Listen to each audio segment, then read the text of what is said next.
Bonsoir, nous allons démarrer le conseil municipal. Donc je commence par l'appel. Alors Florence Portelli présente, Carole Federbe présente. Nicolas Cobazu qui m'a dit qu'il arrivait mais qu'il était sur l'autoroute coincé. Tu peux mettre présent. Laetitia Boisseau présente. François Clément présent. Lucie Micoli présent. Vanina Prévost présent. Gilles Gassenbach présent. Véronique Carré présent. Philippe Dohamaral présent. Corinne Kiefer présente. Paul Boussac présent. Elie Santi Majid Bagdaoui présent. Jean-Claude Massy présent. Rabia Bouizem Michel Leloup présent. Philippe Arès présent. Anna Pezzini présent. Alice Tavares de Figueiredo ah pardon, je me trompe toujours de côté. Céline Da Silva. Isabelle Grelier, elle est absente, elle a donné pouvoir à Vanina Prévost. Lauriane Pichon. Estelle Lefebvre. Patrick Couris. Baptiste Lamarca. Paul Mogis. Catherine Taureau. Yolande Baeta, absente. Franck Chartier. Thomas Cotinet. Belinda Mesiani. Cédric Leroux. Alexandre Simoneau vient de s'excuser et Pascal Gérard ne s'excuse jamais. Voilà, ça résume. Merci à notre stagiaire émérite. Et je vais proposer comme secrétaire de séance Céline Da Silva, qui est ravie. Alors, sur le compte-rendu des décisions du maire, est-ce qu'il y a des questions ?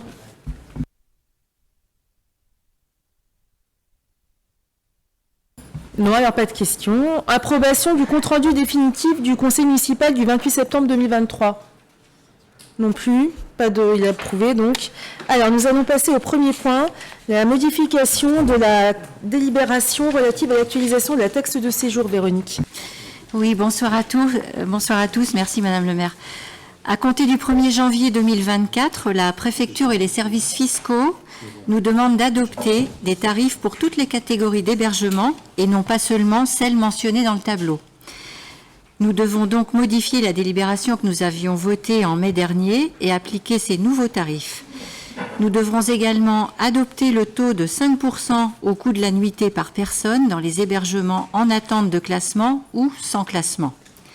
Fixer aussi le loyer mensuel minimum à partir duquel les personnes occupant les locaux sont assujetties à la taxe de séjour à 100 €. Voilà, c'est juste une mise au point. Merci. Est-ce qu'il y a des questions? Non. Alors, je vous propose de voter comme on a une panne nationale sur le prestataire informatique. On va le faire à l'ancienne. On va faire à main levée. Enfin, est-ce qu'il y a des votes contre? Est-ce qu'il y a des abstentions? Donc, unanimité. Merci beaucoup. Alors, le point suivant, c'est la convention de mise à disposition d'un service d'archivage électronique par l'AGLO. Il y a un an, l'AGLO avait lancé une étude pour justement voir s'il était utile de procéder à une mutualisation en termes d'archivage électronique. L'étude a été rendue, c'est évidemment très intéressant et pour les services et en économie de temps et également en économie tout court, même sur le plan financier. Donc on nous propose d'adhérer à ce dispositif et du coup nous souhaitons adhérer à ce dispositif et nous allons y adhérer comme les communes de Beauchamp, Bessancourt, Cormeilles, Frépillon, La Frette, Herblay, Montigny, Pierrelaye, Saint-Leu, Sannois et Taverny. Est-ce qu'il y a des questions? Non? Même vote? Même vote. Alors, point suivant, modification du tableau des effectifs à temps complet et non complet. Alors, nous avons notamment une vacance de poste et une précision sur le poste de directeur de la cohésion urbaine et d'égalité entre les femmes et les hommes au sein de la direction générale adjointe des services développement social et culturel, suite à la promotion de notre directrice qui est partie dans l'Oise pour un très beau poste en tant que déléguée du préfet à l'égalité des chances. Donc nous avons publié le poste et nous allons pouvoir assurer également un très beau recrutement, mais donc nous devons délibérer là-dessus. Est-ce qu'il y a des questions? Non? Même vote? Même vote. Alors, point suivant, avenant modifiant le protocole d'aménagement du temps de travail des agents de la commune de Taverny. C'est notamment suite à l'ouverture de la microfolie, où il a fallu adapter justement le temps de travail des agents par rapport aux besoins des scolaires, des familles, etc., et par rapport aux besoins évidemment également des agents. Une expérimentation aussi d'une nouvelle organisation pour le temps de travail des agents qui étaient animateurs dans les centres de loisirs et périscolaires pour justement annualiser leur temps de travail à leur demande et à celle des syndicats. Donc voilà, c'est essentiellement ça qui vous est demandé aujourd'hui de voter. Est-ce qu'il y a des questions ? Même vote, j'imagine. Alors ensuite, politique d'action sociale en faveur du personnel communal. Nous adhérons au CNAS, donc qui est le Comité national d'action sociale, qui est en fait beaucoup plus coûteux pour la commune que ce qui existait auparavant, mais qui est extrêmement avantageux pour le personnel municipal en termes de loisirs, de sport, d'aide sociale, de voyages, etc. Donc la ville a décidé d'investir beaucoup plus. J'aimerais me dire, c'est moi-même. Donc voilà, c'est un vrai plus pour les agents, c'est à la fois un vrai plus pour ceux qui sont là, mais en plus une attractivité pour ceux qui ne sont pas encore là. Est-ce qu'il y a des questions ? Non. Même vote, j'imagine. Alors ensuite, ZAC Multisite, quartier d'été, avis de la commune sur le dossier de réalisation. Donc je vous rappelle que 3 secteurs sont identifiés pour cette ZAC Multisite, le Cœur de Ville, Verdun-Plaine et les Écoires de Est. Il y a Grand Paris Aménagement a voté justement la mise en place de cette ZAC avec un dossier de création et en date donc par une délibération de son conseil d'administration en date du 4 juillet 2022. Ensuite, le principe de réalisation de la ZAC par un conseil d'administration en date du 13 mars 2023. Et justement, par rapport à ces délibérations qui ont eu lieu dans le cadre du porteur qui est Grand Paris Aménagement et par rapport aux documents qui ont été fournis concernant le projet de programme des équipements publics à réaliser, le programme global des constructions à réaliser dans la zone et les modalités prévisionnelles de financement, nous proposons d'émettre un avis favorable au dossier de réalisation de la ZAC multisite des quartiers d'été. Est-ce qu'il y a des questions ? Oui. Oui, bonsoir à Madame le maire, bonsoir à toutes et tous. Non pas une question, mais juste pour rappeler que nous allons donc voter contre, comme cela a souvent été discuté ici. Donc nous sommes contre la destruction de ces 14 hectares de terre et sur le projet qui l'accompagne pour des raisons qui sont liées à l'actualité. Nous considérons qu'il est prioritaire de préserver ce type d'espace et d'aménager autrement. Voilà. Bon, alors je ne rappellerai pas que c'est pas vrai, que c'est pas 14 hectares et qu'en plus c'était le programme que vous aviez prévu pour faire non pas un écoquartier mais un quartier. Mais il y a un moment, parler à des murs, ça ne sert en effet à rien. Donc je vous propose de voter. Qui vote contre ? Donc Madame Taureau, Monsieur Chartier, Madame Mézeli, Monsieur Cotinet et Monsieur Leroux. Et il y avait un... Non, il n'y a pas de pouvoir. Ah ben non, puisque vous êtes plus ensemble. Qui s'abstient ? Donc le reste de l'Assemblée vote pour. Ensuite, nous avons le gymnase Jean Bouin, Gilles, autorisation qui doit m'être donnée de déposer, de signer un permis de construire au nom de la commune.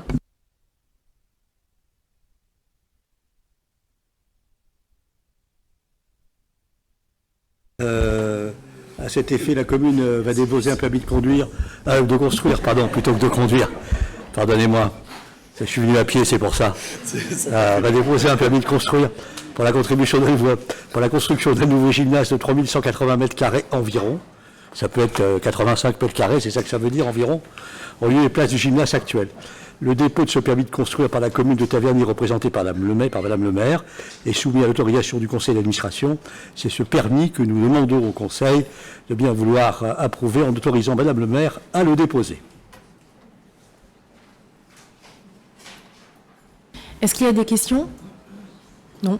En autre cas, on se réjouit de cette politique sportive qui continue à être très ambitieuse. Donc après le gymnase Ladoumègue, après la halle de tennis, donc le gymnase Jean Bouin, avec en plus des nouvelles créations d'activités sportives puisqu'on veut importer notamment de l'escrime, un clubhouse et puis d'autres projets encore à venir.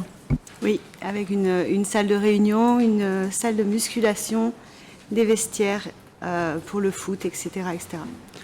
Un super complexe. Merci. Donc, qui vote contre ?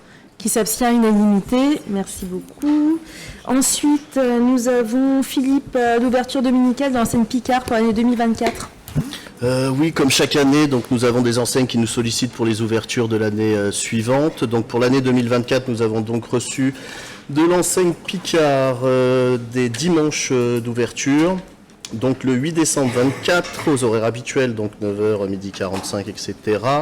Et 9h, 19h pour le 15 décembre, le 22 décembre et le 29 décembre 2024. Donc autorisation à l'enseigne Picard de pouvoir ouvrir le dimanche et qui permettra de donner une petite bulle d'oxygène à nos commerçants qu'il faut fréquenter. Petit rappel, s'il vous plaît. Merci. Merci. Des questions? Non? Je m'imagine unanimité. Donc, point suivant. Partenariat artistique avec la ville de Prato en Italie. Vanina, prise en charge de frais du personnel communal et des élèves du conservatoire de musique Jacqueline Robin. Ben c'est le titre dit bien ce dont on parle, c'est-à-dire que nous allons partir à Prato, que des professeurs du conservatoire et un agent de la ville vont faire partie du voyage, même deux. Et donc le prix, l'estimation du coût par agent ou par professeur est de 1 500 € pour ce voyage. Et c'est ça qu'on vous propose de voter. Je précise qu'on fête les 10 ans de jumelage de partenariat avec la ville de Prato. Vanina. Oui. Voilà, dans le cadre des 10 ans. Absolument. C'est pour ça que c'est important. 10 ans de bonheur. Oui. Est-ce qu'il y a des questions? Oui, monsieur Charpentier. C'est juste une petite précision parce que j'ai cru comprendre qu'il y avait donc une participation des familles pour les élèves, oui. Mais dans la délibération, il est indiqué d'approuver la prise en charge par la commune de l'intégralité des frais. Non. On endosse l'intégralité, après on est remboursé, enfin on n'est pas remboursé parce qu'en fait c'est faible ce qu'on demande aux familles par rapport au coût total, c'est à 150 € par famille, tout compris, hein. Mais du coup on avance et puis après on touche une partie par des recettes ultérieurement, pour pas contraindre les familles à verser tout de suite au moment des fêtes de Noël, etc., enfin qu'elles aient le temps de budgéter. Merci. Unanimité également. Alors, point suivant. C'est toujours moi. Toujours toi. Donc, l'avenant numéro 4 au règlement intérieur du conservatoire. Alors, face à l'absence de certains professeurs, on s'est rendu compte que ça pouvait pénaliser les familles et donc on a établi une nouvelle grille. Et cette grille indique que lorsque 1 à 3 cours sont annulés ponctuellement dans l'année, il n'y a pas de réduction. Quand 3 cours sont annulés consécutivement dans l'année, 5% de réduction sur le tarif annuel. De 4 à 6 cours annulés dans l'année, 10% de réduction sur le tarif annuel. Et de 7 à 9 cours annulés dans l'année. Pourquoi faire simple quand on peut faire compliqué? C'est ça. Est-ce qu'il y a des questions? Non, donc même vote. Ensuite, Vernif et Sastar, accord du jury pour attribution ex aequo du prix pour la 3e place. Donc je vous la fais vite, mais en fait, quand on a délibéré, en fait, 2 candidats ont eu exactement le même nombre de points, donc ils n'étaient pas départageables. Et à ce titre, ils étaient toutes les deux arrivés en 3e position. Donc nous avons décidé d'accorder un 3e prix et de ne pas diviser le montant du prix ou la prestation du 3e prix, parce qu'on trouvait ça assez nul de faire ça comme ça. Donc voilà, donc il faut qu'on redélibère pour pouvoir accorder le prix ex aequo. Pas de questions? Même vote. Ensuite, Festival du cinéma, accord du jury pour l'attribution ex aequo du prix du meilleur film amateur plus de 14 ans, c'est le même principe. Pas de questions? Même vote. Ensuite, adhésion à l'association de radio IDF 98 FM, ce qu'on appelle plus communément parfois Radio Enghien, dans le cadre d'une convention de partenariat. Donc, on propose le versement d'une subvention de 1 500 € à l'association, sachant que dans le Val d'Oise, c'est une radio qui est assez écoutée, que nous, ça nous permet quand même de faire venir des personnes sur des événements de la ville, de participer à l'information et de participer comme d'autres collectivités au maintien d'une radio qui essaye de tenir dans notre département. Voilà. Est-ce qu'il y a des questions? Non, même vote. Ensuite, Corinne, attribution de subvention municipale 2023 dans le cadre du dispositif Accès Jeunes et approbation des conventions de partenariat avec les associations concernées par ce dispositif. Alors, le 23 mars 2023, le Conseil municipal a reconduit le dispositif de la carte d'accès jeunes. Pour mémoire, c'est un dispositif qui bénéficie aux jeunes tabernaciens qui sont âgés de 4 à 20 ans. La municipalité prend en charge 50% du coût de l'adhésion auprès d'une association culturelle ou sportive Donc 50% pour le tarif T1 avec un maximum de 80 € et 30% du coût pour les familles qui sont en T2 avec un maximum de 50 €. On vous présente aujourd'hui le bilan de ce dispositif qui a été mis en place et initié depuis le mois de juin pour pouvoir permettre les pré-inscriptions auprès des associations. On a à ce jour 308 jeunes tabernaciens qui en ont bénéficié et 15 associations qui ont participé au dispositif, 13 associations sportives et 2 culturelles. Le total pour la ville de ce dispositif s'élève à la somme de 19 013,67 €. Et vous avez dans les documents qui sont fournis tous les détails des versements par tarif, par tranche d'âge, par association, etc. On vous demande ce soir d'approuver le bilan de ce dispositif, d'autoriser Madame le maire à signer les conventions avec les associations qui nous permettront de leur verser ces subventions. Merci. Des questions? Même vote. Alors, point suivant, Nicolas, modification du règlement intérieur des accueils collectifs de mineurs. Oui, donc merci Madame le maire, bonjour à tous, bonsoir plutôt. Donc on propose au conseil municipal de changer le règlement intérieur en y modifiant quelques éléments. La première, c'est l'article 2C afin de supprimer l'attestation solennelle des justificatifs pour une absence ou non-réservation d'activité. 2, de remplacer le délai d'annulation, d'attestation d'absence de 72 heures à 5 jours. Et enfin, de supprimer la facturation des activités périscolaires pour les enfants absents lorsque leur enseignant est absent et qu'il n'est pas remplacé. On propose également d'approuver l'ajout du tarif famille ukrainienne au tarif T1 par défaut au tableau des dérogations tarifaires et d'approuver la majoration de 30% en fonction du quotient familial sur le forfait de l'activité concernée et de facturer les minutes concernées par la facturation de la minute au réel du consommé par la famille sans majoration. Bon, pour faire court, avant il y avait un montant de 5 €, peu importe le nombre de minutes consommées, etc. Là, ça sera un proportionnel au temps normalement consommé. Exemple, je suis au quotient 1 sur la pause méridienne, je paye 1,89 € par exemple, eh bien ça sera 30% d'1,89 €. Donc ça sera proportionnel également au quotient. Donc c'est un système plus juste. D'où viennent ces changements? La plupart des changements viennent de temps de concertation dans le cadre du projet éducatif territorial avec les représentants de parents d'élèves, avec les enseignants. Exemple, la souplesse qui a été accordée encore plus sur la partie des enseignants donc absents vient de temps d'échange et de dialogue avec la communauté enseignante. Voilà, donc c'est des choses qui s'améliorent au fur et à mesure. On a toujours dit qu'on n'était pas buté et que les temps d'échange avec les parents d'élèves, les enseignants, enfin toute la communauté éducative permettaient d'améliorer le système de manière à éviter les abus, mais également à bien contrôler la gestion, effectivement aussi la bonne gestion des structures que l'on a en notre charge, car vous pouvez le voir, depuis quelques années, l'augmentation a été très faible, voire 1%, alors que l'inflation est forte sur nos épaules, qu'on a augmenté le nombre d'animateurs sur les temps périscolaires, et malgré tout cela, donc on arrive à contenir une activité de qualité, et bien sûr une ATSEM par classe, ce qui est énorme. Donc voilà, donc on essaye de trouver un cadre le plus juste possible entre la gestion et les contraintes des parents, les contraintes des enseignants, de manière à trouver le système, on va dire, le plus juste possible entre la dépense, le coût de l'activité pour tous. C'est vraiment l'intérêt général qui prime dans les décisions qui sont prises ce soir. Merci. Des questions? Non? Même vote? Même vote.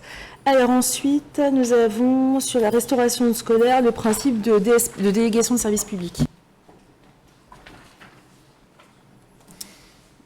Voilà. Voilà.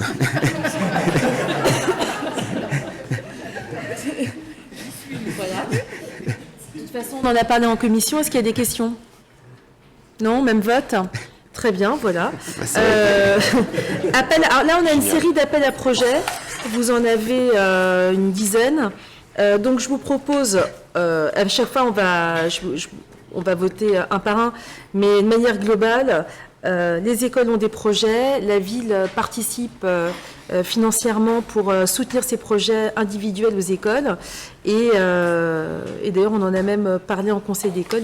les écoles étaient très contentes de pouvoir les dérouler. Donc vous en avez toute une série. Donc pour la maternelle Curie, Nicolas, un centre, un appel à projet apprenti langue. Tout à fait. Ensuite, je vais vous le faire. De toute façon, c'est pareil, on a parlé en commission. Pour la maternelle Croix-Rouge, un projet d'aménagement de la cour. Pour Croix-Rouge, toujours un projet jardinons à l'école. Pour Jules Verne, maternelle, un projet toujours apprenti langue.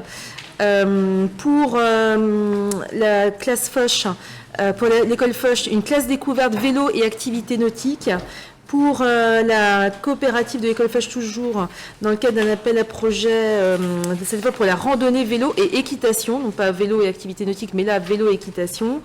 Pour Marcel Pagnol en élémentaire, un projet en route pour Paris 2024. Pour l'école élémentaire Pagnol, encore la classe kayak.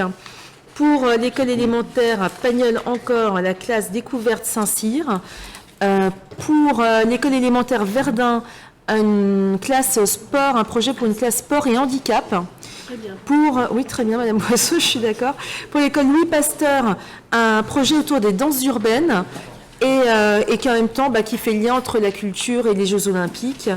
Et pour la René Goscinny, une classe sans cartable. Pour tout ça, c'est un soutien financier. Avec un soutien financier de la ville, dont vous avez les montants pour chaque délibération. Est-ce qu'il y a des questions ? Donc, je vais faire vote. Est-ce que pour l'ensemble de ces délibérations, il y a un vote différencié qui n'est pas d'unanimité? Non? Eh bien, très bien. Écoutez, je vous souhaite bonne soirée. Je remercie ma petite stagiaire.